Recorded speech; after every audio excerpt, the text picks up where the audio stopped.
The first question is all about how does Aristotle's three basic parts of persuasion apply in modern days? In my point of view, the three basic parts of persuasion can be applied in the modern day. According to Aristotle, the ethos is about establishing your authority to speak on the subject. Logos is your logical argument for your point, and pathos is your attempt to sway an audience emotionally.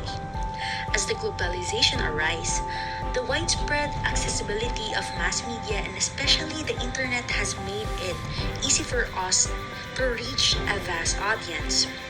According to the book of Successful Public Speaking by Aubrey Nuguid, public speaking has evolved from a skill reserved by a selected few to the one of the most powerful marketing, educational, and brand promotion tools in any business. As a student who studies accountancy, which also involves many aspects in business, nowadays, they say that your voice is one of your assets, and the interpersonal skill is one of the very prominent these days.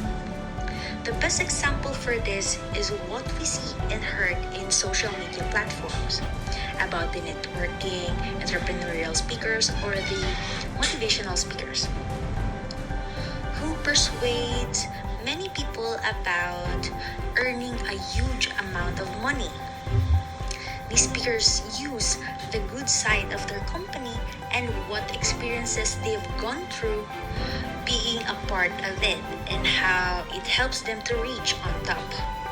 The audience they are persuading are amazed because of these people who became a professional because of the company.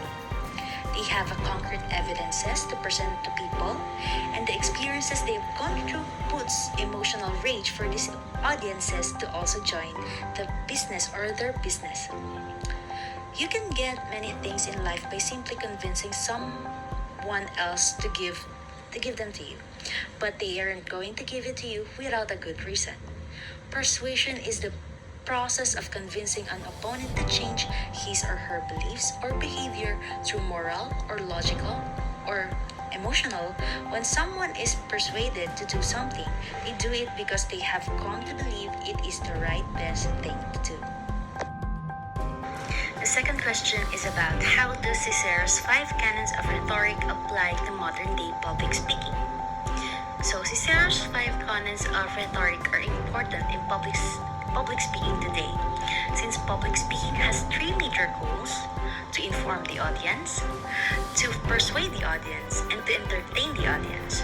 To accomplish this, the speaker must first select a topic and develop and refine the argument.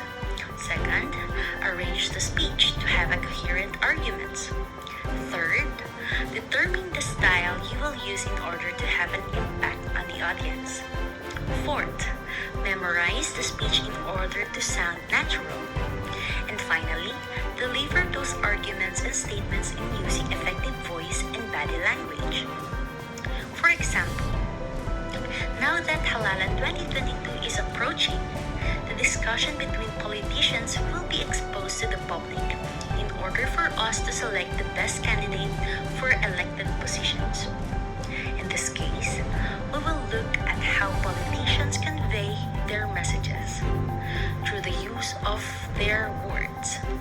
We are all aware that these politicians have developed their own set of arguments and styles, as well as the manner in which they will present them in order to make a significant influence on their audiences.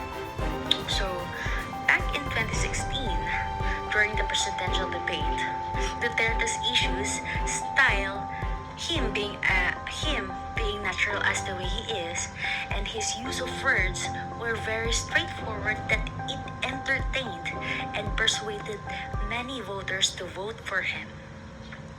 The five canons of the rhetoric are great starting point for making a compelling speeches and clear explanations. It also aids in the development of an effective message to the audience.